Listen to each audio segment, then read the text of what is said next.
Ssaabasajja Kabaka kyannaku Abaganda baleke babuzaabuza kyannaku. Ssaabasajja Kabaka mu Buganda Land Board alina 1%. Share. Kiri too much okubeera nti batunyigiriza ne tutuuka naffe ne tunyigirizibwa okutuuka ku kino naffe tuveeyo mu kamera tunnyonnyole ensi ettaka lyani. Balimba ensi nti Muteesa ye yaleeta abasikawutu nedda. Daudi kyo yaleeta abasikawutu mu 1915. Nga bw'onoobeera ne taatawo nga yayina ettaka ate omuntu omulala nandi akumanagingira ettaka lya kitaawo.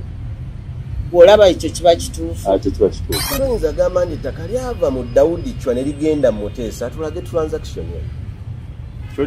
Namukukyogera tekuliko evidence. Tekuli evidence. Ekyo Daudi Chwa ye ng'omuntu yalina ettaka erirye ku bubwe. So teriddukanyizibwa kitongole kya Buganda Land Board. Lwaki bagamba nti ekiwandiiko kivudde mu Bwakabaka bwa Buganda ekimenyawo Honorable Sam Mayanja byawandiise n'okuyisa mu Kabaka olugaayo. Otherwise kati bana abamuddiramu they are not part of our family. Si part. Bo bamuddiramu nga ye naye twagala ye naye ave akole statement nga ye nga Kabaka kubanga ensonga ekwata ku nyumba ya Ssekabaka Daudi Chwa. Njagala abalooya ba Uganda baveeyo batutangaze. Ani mukyamu ani mubbi ani mufere. Si kuloopye kubanga gwe nali nina okuloopa tali registered mu mateeka nga Buganda Land Board. Ovaayo otya tokoza piiro. Ovaayo otya n'oleeta oda ya kooti mbweyo consent kati tekyaliwo nga wayise 2 years. Buganda Land Board lwaki etutwalako ebyaffe oba eyingirira ebyaffe ng'ate naffe weetuli tusobola okweyogerera. Era nnyongereza ekyomumbejja nti Buganda Land Board bo bennyini baaloopa omusango mu kooti nga baloopa John Wampamba ebiwandiiko tubiina omusango ne gusinga bo bennyini ne bagamba nti Buganda Land Board teriiwo mu mateeka bo bennyini.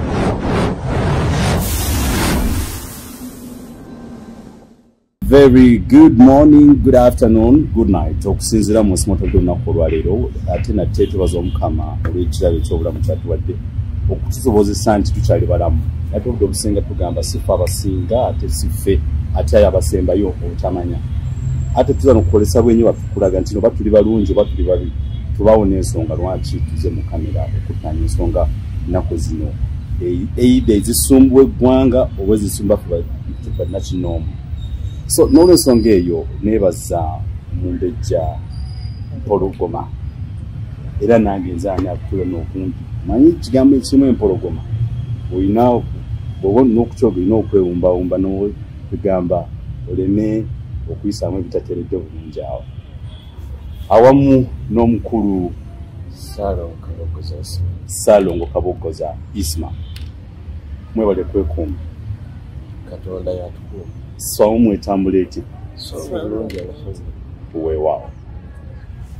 Amanya gange nga bulijjo nze Ahewa Rogers okwanjula program ennaku olwaleero nga tuli n'abakulu wano abakulu batudde mu sitefuna ku lwaleero. Maam oli ayinza okumbuuza Omumbejja Mpologoma okumusajja omujeere n'omuleeta wano kiki ekyo kyazze okukonaku olwaleero. Ninga tunagenda maaso soko muzeko tulaba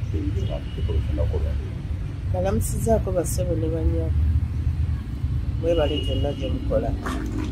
Nze Omumbejja Mpologoma ngazaalibwa Omulangira Omukulu George William Mawanda Chwa w'Essalaama era nga ndi muzzukulu wa Ssekabaka Daudi Chwa, ndi muzzukulu wa Ssekabaka Mwanga Basamulekere, ndi muzzukulu wa Ssekabaka Ssuuna Ewamala, ndi muzzukulu wa Ssekabaka Kamaanye Kasengeti, ndi muzzukulu wa Ssekabaka Kagulu Tebukyereke mu Mbuga.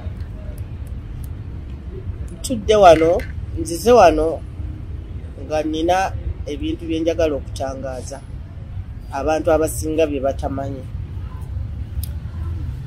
Nzize lwa nnyumba y'omulangira Mawanda Essalama ate era ng'omuzzukulu wa Ssekabaka Daudi Chwa. Ensonga esinze okundeeta wano y'ensonga y'ettaka. Ensonga y'ettaka eryo ery'ekaazi eritudde ku block 273 nga litwaliramu ebyalo eri ku block 273 plot 5 nga liri ku MRV 269 folio 25. Ettaka lino nze ng'omuzzukulu wa Ssekabaka Daudi Chwa ndimanyi nga ettaka lya jjajjange Ssekabaka Daudi Chwa nga private mile. Era nzize n'okutangaaza ebyo abawakanya ebintu minisita Mayanja byayogera kuba ettaka lino tetwalitandise eggulo, tuludde nga tunoonyereza ku ttaka lino okumala ekiseera ne tuwandiikira ne offices ez'obuvunaanyizibwa naye nga tebatuddamu. Era tuzze wano okwekubira enduulu nga nze omuzzukulu. Ffe twawandiikira offices zonna bezikwatako ne tutuuka ne mu office ya minisita Nabakooba ne tutuuka ne mu offices endala zonna kuba Buganda Land Board egamba lino nti ettaka lirye, naye njagala ejjeyo ekiwandiiko oba ekyapa ekikakasa ddala nti ettaka lino lyayo, kuba ffe wano we twogerera tukoze okunyonyereza okumala era n'okutuuka wano ku ripooti eno eya Mwami Sam Mayanja. Honorable Sam Mayanja yakola investigations ye ng'omuntu. Ne tugenda ne mu office ya Fiona Balungi naye n'akola investigations ng'omuntu. Ne tugenda ne mu anti-corruption unit ne bakola investigations nabo. So bwe tuba nga tutudde wano tuba twekakasa ku bintu bye tugenda okwogera wano. Okay. Mama Linda muka katono. So ogamba nti ekigendererwa kyonna kuno olwaleero okutuula wano nti waliwo bitatambula bulungi kweri ettaka erya His Majesty the late Daudi Chwa. Bali mu kulibba, bali mu dibatwalako, bali mu kulikayanira ttino lyabwe, mwe mulyoka mulete details mulage nti n'ensi ebyaddali n'ettaka biri ku saidi yaffe. Kiri kubano abagezaako okubitwala. Abagezaako kayana ya Buganda Land Board. Buganda Land Board. Egezaako kukayanira ettaka lino ng'ate this is a private mile land. Kati yo Buganda Land Board ekikulu kyerina ekubisa institution netukubisa olwokuba tiffe tetulina bwogerero na ssente zisobola kukola ku bintu. Kati yo nevaayo nga institution netunyigiriza ng'eyagala etutwaleko ebintu byaffe. Naye mbalayirira wano nga ntudde wano ono bwino yonna gwe ngenda okufulumya ali authentic mutuufu era n'abalala mujja genda mwenoonyeze nga mmwe mukole due diligence mwenoonyeze mulabe obutuufu bwa bwino ono. Okay. Kuba nange nabeko ekiwandiiko ekyo mu mpapula z'amawulire nga Sam Mayanja gagamba nti ettaka lya Daudi Chwa teriri kugamba Buganda terivunaanyizibwako.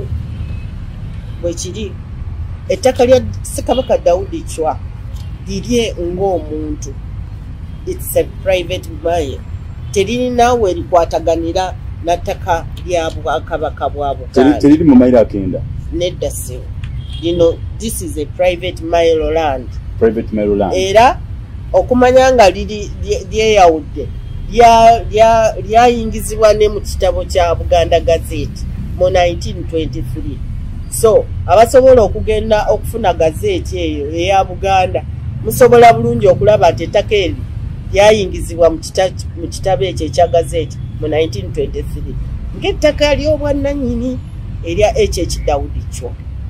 HH Daudi Chwa. Yes. Okay. So nga makuru gacho nti BLB Buganda Land Board kwegamba bebagezaako okuliyingira nga tebalina buyinza bulivunaanizibwako. Nyate nga bakleiminga nti it's part of them.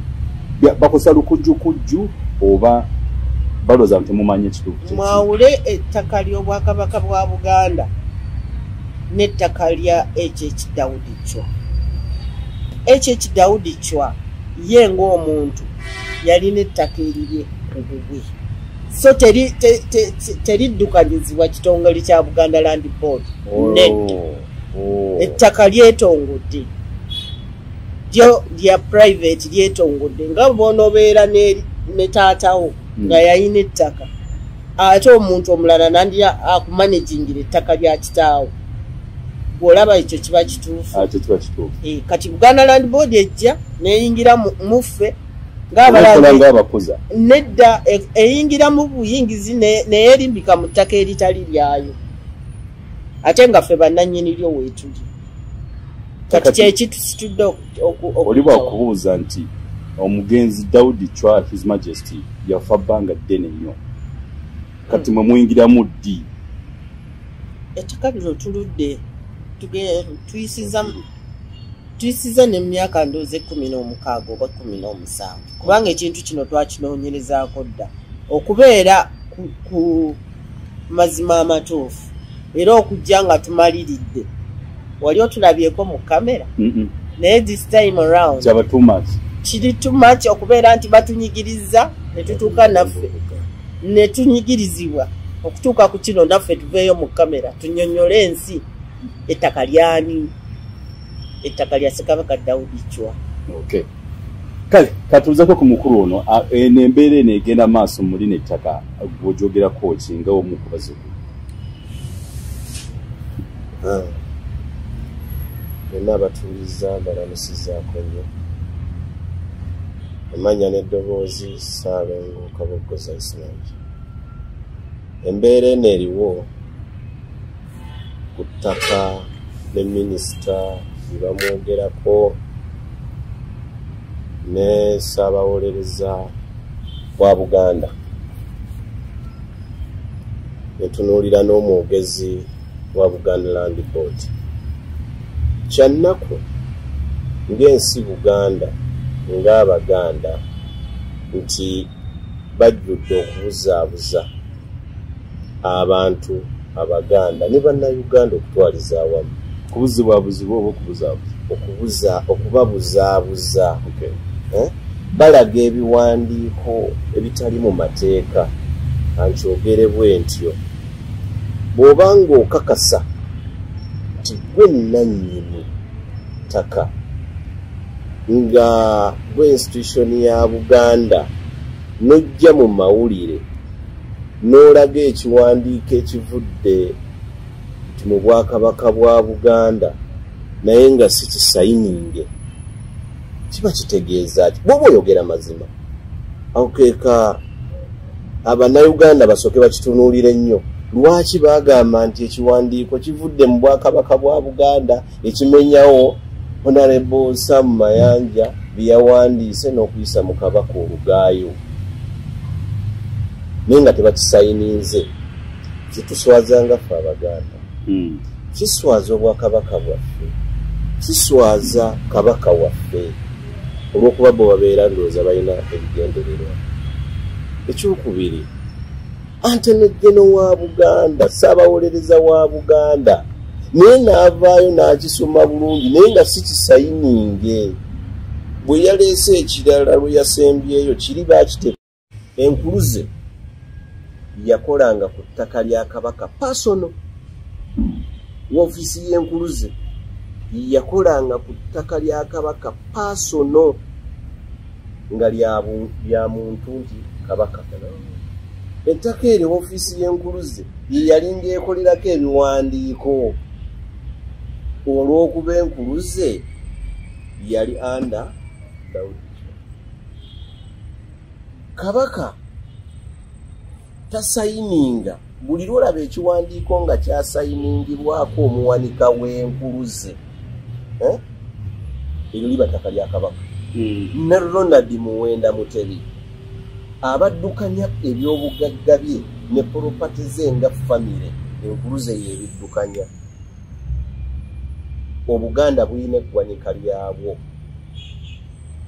enkuluze ne handlinga property z'abalangira. Kati bali mu kubuzaabuza abantu.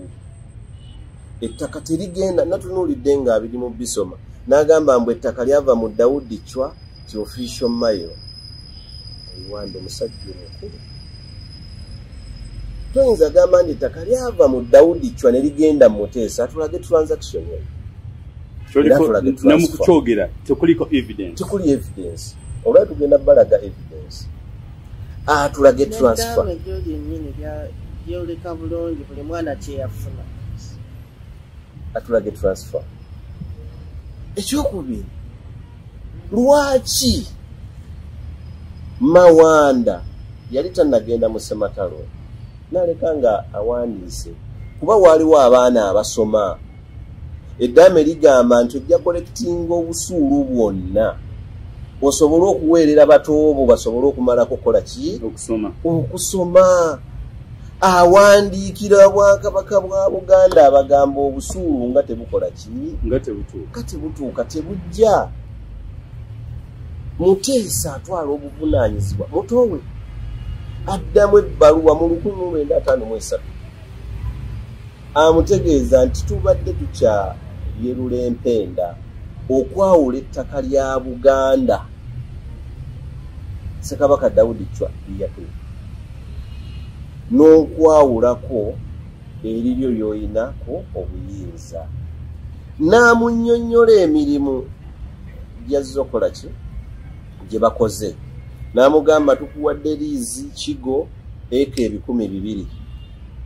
Biri mbuwandiike tugenda era tuba n'abatwakambakambize kubategeeza nti atule tuli ku introduction naye nga this introduction tugenda kuba mu series nga mufuna different details and at the end of the day come to the next series kinaba kyogerwako wano with evidence will be projected to you, but for today we are trying to give you the preamble, the history behind this. Yatandikita itambuleta nenga tujofatwa details mwizo tugamba ngate mutuwadde bwino wali nenga tumala bawa the package, the introduction of the program, how it will take place. Operator kuyatandika paka tusina kwena maso mwamala okulega namutegeeza nti tuwaddeko n'aba scout Liz tutadde mu nkola nga Ssekabaka Daudi Chwa bwe yalagira. Ne tuwaako aba scout Liz ya myaka 49 tetusobodde bawa myaka 99 nga Ssekabaka Daudi Chwa bwe yali akiraze. Naye ssebo tukutegeeza nti Kigo Buganda prison tetusobodde kugitwala mbuga z'amate. Tetusobodde gisengula ogitwala endejje nga bwe yali ayagala. Olw'ensonga teri bizimbe, ensonga lwaki tugabyeko Liz. Jukira era yaliwo ku bupangisa ku ttaka lya Daudi Chwa. Naye nga Obuganda busasula mu nkuluze eya Daudi Chwa. Era ettaka eryo n'abaaliko abalala baafunanga obusuulu okuva mu nkuluze kuba Daudi Chwa enkuluze yali handlinga ebyobugagga bye. Okumanya Daudi Chwa yategeka ebintu bye. Olaba ne Muweru yagamba Muteesa wabaangawo ebbanja lyonna mugendanga mu nkuluze ne mujjayo ssente ne musasula byembandize. Olwo alamira omwana waani Muteesa amentioninga poloti oba amentioninga obunene bw'ettaka. Agamba nti Mawanda tukubye square ya mailo 2 nga tuzijja ku square ya mailo 18 era tulaze era ziweereddwa ne FC number zigenda kulagibwa seera kituuse kuba dokimenti zonna ziri very clear n'aziraga mu bitundutundu nga bwe yali bakubye ettaka eyo bw'amaliriza n'amutegeeza nti ettaka ly'oyinako obuvunaanyizibwa mu busika bwo lyerino wammanga n'alimenya okuli liizi kigo liizi y'abasikawuti n'amenya poloti zino poloti 4 poloti 5 poloti 6 poloti 7 poloti 8 poloti 9 poloti 10 poloti 10 ye residue eyo yetudde mu kigo era kigo eyo obwakabaka bwa Buganda tebwasobola oba ne Mawanda teyabawa kyapa wabula byali byakoma mu ndagala okuva mu egyo emyaka naye yo kazi bagiwa ekyapa lwaki bawa abasikawutu ekyapa balimba ensi nti Muteesa ye yaleeta abasikawutu nedda Daudi kyo yaleeta abasikawutu mu 1915 kitaawe aleeta abasikawutu abo ng'akolagana ne munne Captain Baden-Powell bali musajja Mungereza naye nga beebuuza ki kye balina okukola Daudi kyo yali ayagala ensi ye si Buganda yokka abasikawutu bw'aleeta Baden-Powell amwanjulira ne munne yaliwo mu Bwakabaka bwa Nkole ng'omugabe kati y'omugabe eno yali camping site bamaze okuzimba ofiisi yaabwe wano ku Buganda ofiisi yasooka eri awo ba ku Buganda Road weyongereko awo maaso yali head y'ofiisi y'abasikawutu kati Owankole yayagala nnyo kino kibaleese omugabe twali ntungamu Baden-Powell akampinga obusikawutu busooka butambula nnyo Mwankole nga bw'amaanyi nga Daudi kyo yaleeta nga baleese ekigendererwa nti abaana abato bakule nga baagala ensi yaabwe bakule nga basobola okwerwanako basukule nga basobola okutaasa bannaabwe singa waliwo obuzibu bwonna oba buguddewo kati era mu proposal oba mu constitution eri yasooka ya Daudi kyo nti security enaakuuma obwakabaka bwonna nga balina okubajja mu sikawutu ye yali program era abasirikale bangi ng'omulangira George William Mawanda ne baganda bomuli omulangira Kayondo bavaamu abaana ku famire ya Chwa Mawanda yali mu scout n'ava mu scout n'ayingira amadiga Abongereza okulwanirira ensi Uganda n'ensi yonna. Okay. Nsaba kubuuzaamu kaawo. The late His Majesty Kabaka Daudi Chwa HH yali taata wa Mwanga taata wa Ssaabasajja Muteesa the first. Muteesa the first ye taata wa Ssekabaka Basamulekere Mwanga. Basamulekere Mwanga yazaala Ssekabaka Daudi Chwa. Ssekabaka Daudi Chwa n'azaala omulangira George William. Yazaala Muteesa. Kakati awembuliza nti bo abamu kwabo weebali ensonga ze bazimanyiiko abakulu abamu kwabo tewali aliwo tuli mu kwogera bintu bya lukumu tuli bazzukulu kakati ku bazzukulu bano His Majesty Kabaka Ronald Mwenda Muteesa ensonga zino azimanyi ensonga lwaki tavangayo talwanagana na baganda ffe tetulabangako ku kiwandiiko kyawandiise nti oba bannange naye tusaba twagala naye aveeyo nga kabaka abeeko statement gyawa kubanga ffe tuli bazzukulu ba Ssekabaka Daudi Chwa ate kyetulwanirira tukimanyi nti kyaffe kati naye singa avaayo n'atuwa statement nga ye nti eryo ettaka lya Daudi Chwa awo tujja kubeera nga naffe tuli contented. Otherwise kati bano abamuddiramu they are not part of our family. Si part. Bo bamuddiramu nga ye naye twagala ye naye abe akole statement nga ye nga kabaka kubanga ensonga ekwata ku nyumba ya Ssekabaka Daudi. So nga makulu gacho tino bali silent apparently wakuwe ali bali abamwogerera balala nnyo. They are not part of our family. And they are not supposed to ata anything but tubaina kyabimanyiko. That's right. Kakati ngono gotu mbu mpulira atenzikiriza kwa kyempulira nti Charles Peter Mayiga owekitiibwa yatuusa amalobozi g'abantu eri Ssaabasajja Kabaka. Mwalimu mutuukiddeko ku nsonga zino. Charles Peter Mayiga bwabeerawo butakanya oba we waaliwo consent yenkugambye mu kooti ebakkiriza kooti neeragira ebyapa property ziri mu Daudi Chwa bazikole noyo kazi Mayanja kiyatadde muno kyalagibwako dda naye bano bali against Mayanja balina ensonga zaabwe balina beef zaabwe ate lwaki balina ensonga zaabwe nze nsuubira nti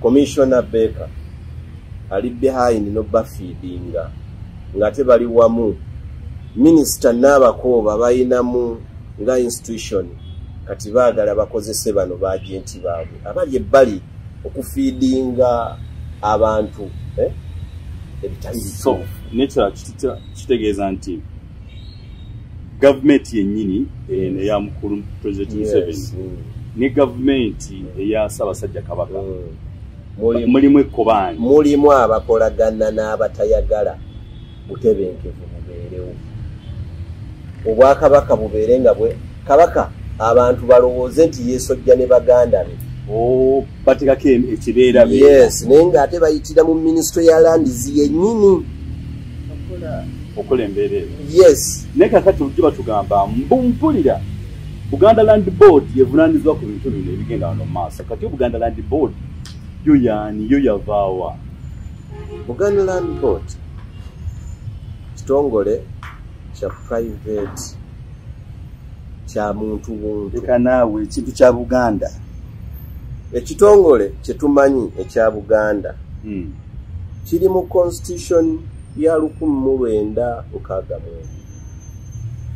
akawaayiro kikumi akawaayiro 1 oba M08 n'akawaayiro 109 abantu bagende bajyeyo constitution yeyo basome eya Uganda eya Buganda eya Uganda Buganda Land Board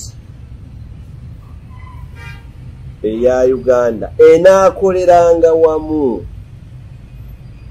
ne Uganda Land Commission bwe twali tugenda okufuna obwetwaze ebintu ebyo byonna baalabanga babalansinga property bagezaako okutateekako kibeera kubagana era bw'osoma obuwaayiro obwo bwonna bukulaga nti Ssaabasajja Kabaka anaalondanga bammemba oba anaalondanga abantu 8 n'abasindika ku board eya Uganda Land Commission nga balina okukolera wamu ne Uganda Land Commission biri mu constitution ya Uganda tebakitereezanga nakati which means etteeka likyakola ki likyakola erya 62 kubanga tebalikoleranga mubanajjokwatako yes akati nga Ssaabasajja wanaalonda abantu 8 olwo bakiikiridde obwakabaka bwa Buganda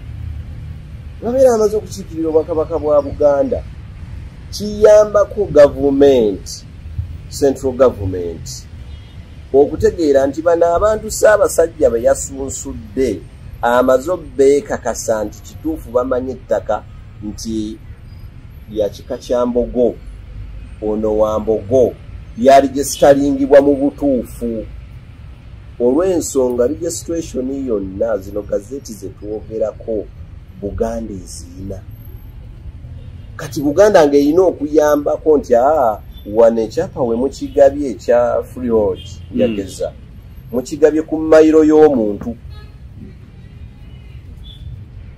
temukiteekawo si kituufu kino ekyapa ono akikireyiminga okusinziira mu gazeeti eyo tava mu layini eyo oba obuguzi obwo waliwo ekitali kiki nga kinayamba enkaayana y'ettaka eno okubanga teddamu kubaawo ng'eyalingawo emabega. So kakyeze mu kino nti Buganda Land Board eyo company yakinomu si ya Buganda. Si ya Buganda.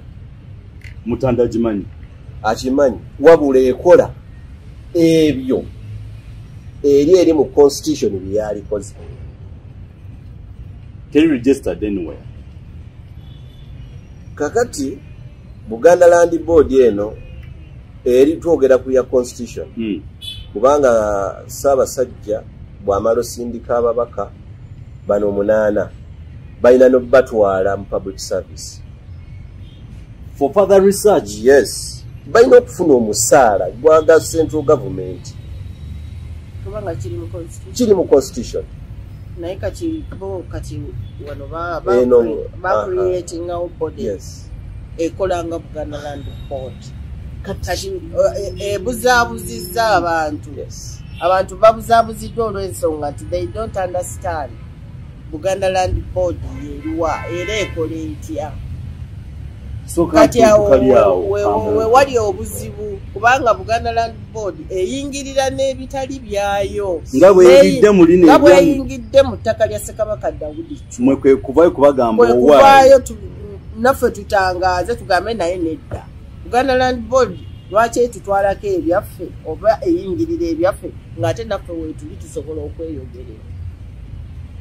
Era nnyongereza ky'omumbejja nti Buganda Land Board bo bennyini baaloopa omusango mu kooti nga baloopa John Wampamba ebiwandiiko tubiina omusango ne gusinga bo bennyini ne bagamba nti Buganda Land Board teriiwo mu mateeka. Bo bennyini Kizito Bashir Juma tugenda kugala era ebiwandiika abantu bagambye Ssamayanja yabakonjedde kiri ku likodi ya kooti ne verification za kooti okukakasa ruling. Era naffe tuva wano tugenda oyo kitiibwa Ssamayanja. Yes. Very very clear. 2015 ne baregisteringa private manya private company eya Buganda Land Board. Ssaabasajja Kabaka kyannaku Abaganda baleke babuzaabuza kyannaku Ssaabasajja Kabaka mu Buganda Land Board alina 1% share 1% ekitongole kiramba bw'osoma ennyo byonna ng'ate babikolekitinze mu property bakolekitinze mu byolabanga enkuuka bwolabanga emisinde anaafunangangako 1%. bakola ebyabwe ne bagamba wa Ssaabasajja Kabaka buli kimu alina ku 1%. Kati nzikiza lwaki of recent abadde mulwadde ng'esente zirabika sente nga zigenda bugenzi 1%. Nyeba babayita mbuzi anyway. Kati ekirala nti Buganda Land Board ewe mbala okubeerawo bino byowulira ono Bwanika byayogera si lawyer Mulimba twagala batule ajeyo facts naffe tutule ne facts zaffe kuba tuzirina bajeyo bwino waabwe alaga obukakafu bw'ettaka eryo naffe tujeyo obwaffe. Bagamba nti balina basinga omulangira Kimera Ssamayanja yakoze contempt of court. Ebyo no bikuriyetingibwa commissioner Beka Mugayi kubanga lwaki ngamba nti bikuriyetinga Buganda Land Board yatwala omusango ekireyiminga ng'eropa basazeemu ebyapa leases ezitudekazi tuddamu tumuwandiikira nti Buganda Land Board registered bo bennyini bagamba tebali mu mateeka. Buganda Land Board. Yes. Kakati eropa etya nedda mwe babasinga omusango ne consent judgment eyo teriiyo kubanga eyo bagiteeka aside ye Commissioner Baker netumugamba ate okuva ddi ekyo ffenga tetukimanyi kubanga famire yali yawa kanso wa Mary Omugenzi powers okukola ku nsonga za Daudi Chwa ne Mawanda famire yali yamuwa obuyinza. Prince Namugala ngaki buli kimu kitambula buki bulungi okulwana okuze kubeerawo. Ruling ya 2015 ne batateeka mu nkola odeyo ya kooti ne bavaayo 2017 nze neewuunya lwaki ngamba omusajja oyo nti muyayi. Ne bavaayo 2017 ne bagamba bagenda mu kooti tebaali pate mu kubaloopa. Njagala balooya ba Uganda baveeyo batutangaaze ani mukyamu ani mubbi ani mufere. Si kuloopye kubanga gwe nali nina okuloopa ye tali registered mu mateeka nga Buganda Land Board. Ovaayo otya tokoza piiro, ovaayo otya n'oleeta oda ya kooti mbweyo consent kati tekyaliwo nga wayise 2 years. Beka Mugayino ne Honorable Minister Nabakooba nga tutudde mu office abitulaga laga eno empaba ya Buganda Land Board eno consent gye mulese mututeeke mu nkola bajeteeka aside order yine ya court nga baloopaani baloopaddi gilwe bateeka ya application begatte ku musango Wameri yali atadde nga Yesu Wameri yaloopanga yeko yali aweereddwa obuyinza abalangira si kya bulijjo nti bateeka ebintu n'obasanga nga benyigidde mu bintu no babeera silent kuba bawa abantu ekitiibwa ne bakaayana ntuga naye lwaki mu defendinga nnyo gwe mugiraga bo bannannyini aba Buganda baliwa tebajja tugamba naye bano be mugamba tugenda ne tusirika olwo yali 2023 bino si byaleero tubaga ne bo be baliwa tubaga ne mukimanyi bulungi nti owekitiibwa Katikkiro Mike kubanga ye Katikkiro atuuse eddoboozi Ssaabasajja byabayagala nemwe mukimanyi nti yayogera ku misango gino gyonna ne Prince Namugala na buli kimu ye yennyini n'asaba state minister eyaliwo n'asaba babawe ebintu bya Daudi byonna babibalage Buganda Land Board ereme okuyingira Obwakabaka buleme okuyingirira bulabe wawe buyingiridde property yani ya Daudi Chwa nabimentioninga bulungi ebbaluwa yetugina olwayo tugenda kulaga lwaki Bwanika ne banna abakoze press conference bayayi balimba Bwanika ono omubaka yes oyo Ssaabawulereza wa Buganda yagambye mbwe ettaka ya Daudi Chwa eriri Daudi Chwa kiri ttaka libeera official mine okuva ng'alimba abantu twagala akijjeyo mu buwandiika akirage eggwanga abatwana awutiriza tujja kutubategeeza nti ffe tulina entire information we're going to project ebyogeddwa olwale tuli mu introduction naye nga information yo tugirina for your interest and personal viewing those documents zo ziri so n'olw'ensonga eyo bwe muwulira ng'omukono ayogera tugenda kweta information yes tujja kugireeta nange bata olwaleero tuli ku introduction tugezaako bategeeza tugenda kutambula tutya paka kweno shegenda kwera mu series ez'enjawulo era kyova olaba nti tukwata ku kino wano ne wano naye nga tugenda mwabatona awutiriza mujja tugamba mutandike ku Buganda Land Board tulabe nga bweyisiza mu muntu wa bulijjo oba tutandike ne ettaka ya His Majesty Daudi Chwa lyatandika litya batuuse batyawo okutuuka ku lunaku olwaleero. So be patient with us. Then just introduction and information mugenda kugifuna nga tujja ku side yo maama kakati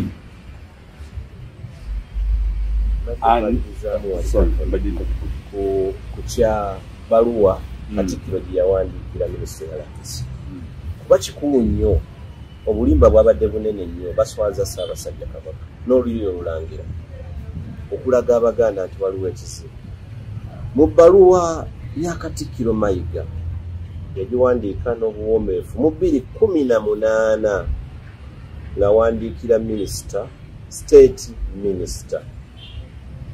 minisita yakola omulimu gwe naye mu bbaluwa ekyalimu ekikulu Katikkiro Mayiga ow'ekitiibwa yateekamu ebigambo bino ku bintu byali asaba nabyategeeza central government tinga obwakabaka bwa Buganda tetuyina any claim eri property eyaregisitaringibwa mu HH oba mu His Highness Daudi Chwa tetugiyinaako claim era tetugiyinaako buvunaanyizibwa benyini bye bawandiika Katikkiro Mayiga yennyini yawandiika ebbaluwa eyo mu 2018 kati ono simanyi yabijje mbw ate HH official mail yabijjewa kakati dida owekitiibwa Peter Charles Mike agamba nti ettaka lino ebyaddala lyammwe abazzukulu baani ba Daudi Chwa n'ayogera ne ku concert eyo ojja kugambako ya 2015 gye tugenda okubalaga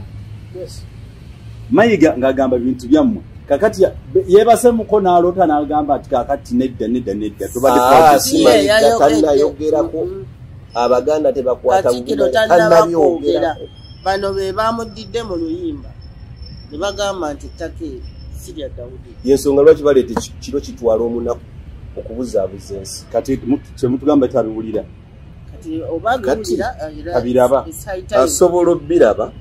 asobola obbiwulira abawadde omukisa tagijjukira naye ng'ebbaluwa ebaddewo olalo yagiwandiika mu 2018 and it is here ne report gye yasaba n'emuddibwamu era minisita n'amuddamu n'amulaga property ne ze beesenzezzaako nga Buganda Land Board nga ziri mu Daudi Chwa report tuziina nga tebannaloopa Ssamayanja beetegeke tugenda kwegatta ku Ssamayanja bayibawa kasita bamuloopa ensi etegeere obuyaayi naye nga kino bano aboogera eb'emmengo bafiidingibwa ate minisitule ya lands balina ebigendererwa Beeka Mugayino yatugamba open mwe sisobola sirikola byapa bya lulyo lulangira nga nkyali mu ntebe kireyimu eyo ne tugiwandiikira piesi tumugamba ono public servant ne tuwandiikira nayigigi tumugamba ono public servant lwaki asosola agamba tasobola kukola byapa bya lulyo lulangira akolera ani ng'ate sente za muyi wa musolo ze zimusasula minisita n'abako ne tugenda ne tukimulaga n'amuyita najja yaawe ebintu ebitategeerekeka fraud olwaleero ono yagambye mbu ekyapa kyabwe kyatandika mu 1923 ate basooka ne bagamba mbu kyatandika 1924 Uganda Land Commission twakibuuza ne minisita n'abakooba n'oyo Beeka Mugayino yatandika ddi Beeka Mugayino yakola omuvuyo ng'ali mu Uganda Land Commission nekiviirako n'ennyumba za public services zaali entebe okutundibwa lwaki gavumenti ne bamuleetera aleese omuvuyo agutandise njagala bannamawulire mukole okunoonyereza ennyumba za Uganda Land Commission ezaali entebe za public service zaddawa oyo gaye yali behind gaye kyoyo Beeka Mugayino kati ye commissioner mumbuulire Uganda tulagawa lirwe banaleeta amazima Beeka Mugayino yes nakyali mu Uganda Land Commission kati era omuvuyo aguleese eno ayagala aguzanye n'aba Buganda Land Board bagutandise babuzeebuze ensi gavumenti keesi eyo yali egenzeko ne mu parliament nzijukira simanyi yakomawa lwaki akakiiko tekagenda maaso era yes owa public service mpita ku muzindaalo guno kuba ffe tulina obulumi nga bannayuganda yes owa public service ne badirector auditor general ennyumba za public service ez'entebe zagenda zitya olugira nga tugamba nti President Museveni afuze bubi ebintu bya gavumenti biggwawo abaana abazaalibwa bazadde baffe bali emabega okutunda ebintu bya ggwanga. Nsaba gavumenti n'ebitongole byonna ebinoonyereza ddala Ministry ya Public Service ne Auditor General baveeyo batuwe ripooti ennyumba ezo zagenda ziti. Kuba nina baganda bange bali public service n'abakitange n'abaani public service balinga basuula bulungi bazitunda era zaaleete wano tulina obulumi ng'olulyo olulangira abalangira n'abambejja bayise mu bulumi obutagambika ng'ate ebintu weebiri ebintu ebyandibadde ebyabwe nga babitwalira obwemage abalangira n'abambejja bananjulira bayise mu bulumi bw'otulaba. Minisitule ya Land tesobola kuyamba mulangira Namumbejja. Beka yakyogera teri ayinza tebakulaba nakulaba nti oba oli Namumbejja naye ate nga property yaabwe bebagirimu property bebagirimu bebagisoloozaamu nga ababuganda Land Board. Nyati wengambira nti oli bamuyitawo ekituba Peter Charles Mayiga kamala byonna naye ate ku mulembe gwe oba bintu bigwawo buggwawo simba sibitegeera. Waliwo nja kukitangaazamu bwe nti nze eno ndowooza yange ng'omuntu. Charles Peter Mayiga yajjanga mugezi. Ate bannayuganda tetwagala bagezi. Kituufu. Kati ne basooka bamutomeza mu magezi ge. Bamukakanya. Era bamukakanya ndowooza. Ng'abamu bayita eno ne bagamba Ssaabasajja birala. Abalala ne bayita eno ne boogera birala. Olw'okuba yalinamu nti yenzaaliwo. Kitegeera ne bakikozesa nnyo. Charles Peter Mayiga yes talabyewo olulyo lulangira mu bukulembeze kituufu. Akoze bwannakyemalira ofiisi endala okufa. Byebizibu byafunye nti buli lwotawuliziganya na siga kkulu ery'olulyo olulangira ogenda kutomera buli lwotawuliziganya na bataka bajjajjaffe basiniya oba olina okutomera.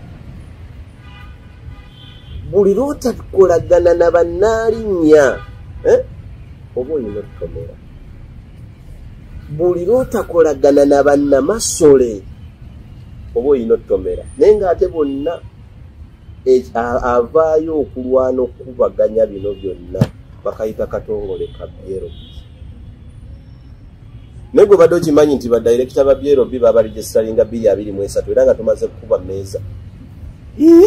Ate nga tugamba ekitongole kikadde kibaddewo. Tujja kubiraga abantu olwaleero njagala bagende. Ekimu kijja kuva. Kale Mayanja oba yakoze ensobi oba yakoze eki naye talina nsobi yakoze. Bano babuzaabuza ggwanga tebaagala mazima gabeewo olw'okuba ekibbattaka be bakirimu.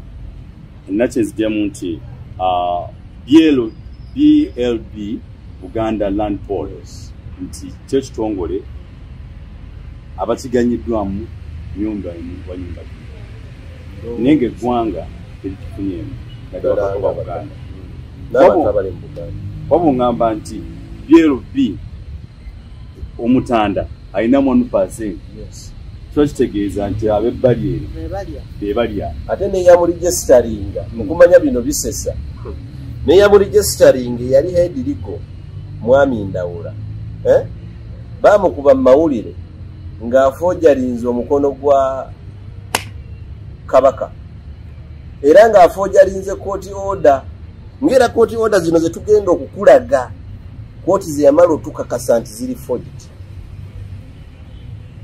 Bokoti tebaziina. Tugenda ziraga eggwanga.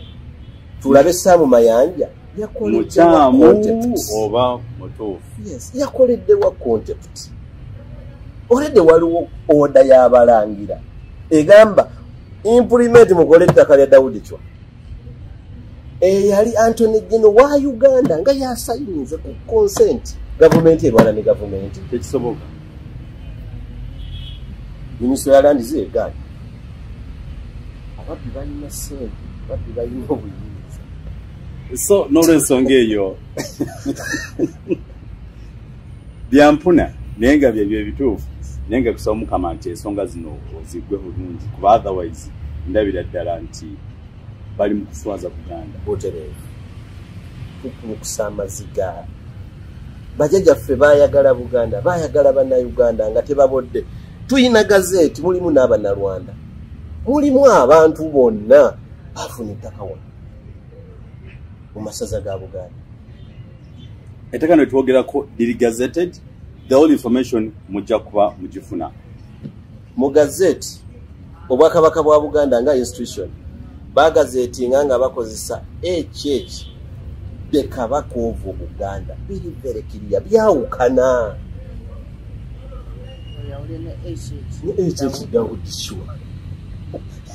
Yali institution tevaawo. Nedda. So mbadde nsaba maama anga tumaliriza tuweko advice naddala mu Buganda abantu balikoze batya nga tukoma mu series affe ey'okubiri Mukama ng'asiima. Kinandiyagadde abantu bakole okunoonyereza okumala balemenga kugwa mu nsobi kubanga abasinga obungi bambi tebamanyi.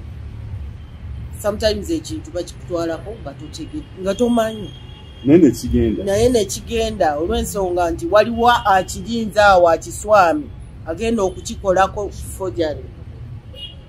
Kati kyensaba abantu kyebandibadde bandikoze okunoonyereza okumala ne beetegereza nnyo ebiwandiiko kubanga ebiwandiiko kati bifuuse ekizibu. Omuntu akyusa ekintu n'akutwalako ekintu kye ng'otunula bwoti ate nga tulina gy'ogenda kukijja. Kati n'olwekyo gye mbadde mbasaba bandyetegereza nnyo ebintu bye bawa ebiwandiiko byabwe beetegereze naddala ebiwandiiko ebyo okuva mu mataka gano nga ag'Obwakabaka oba n'aga personal private land babyetegerezenga nnyo nga tebannaba kuwaayo ssente zaabwe. Okay. Nga tunzika mulina okukimanya nti kati ky'okunaku olwaliro tuli ekibbataka mu Buganda ani akirimu, ani boss, ani director waakyo, ani kakensa waakyo, ezo ensonga ze tuliko olunaku olwaliro ate nga tusaba nti kindly bw'olaba program eno you can also leave your comment section tuwe ku magezi go tugambe byali badde bwe biti oba tweyise bwe tuti sebo nga tunzi. Magezi genaali wadde ensonga zijja kuba bbiri nti abantu beetegereze nnyo kubanga ne search bwoba okoze search mu gavumenti bakugamba nti byofunye si byakomeredde. Nti twali badde Abannayuganda nzijukira mu myaka nga sikyajjukira naye bagamba nti commissioner nga bagamba bw'oba otandika okunoonyereza ettaka sooka otandikire Entebbe. Kubanga ettaka lino twatandikira mu Katwijk, tulina Katwijk ne cadastral maps ezo. Katwijk mbeeramu ani yali nannyini ttaka, ani yasooka.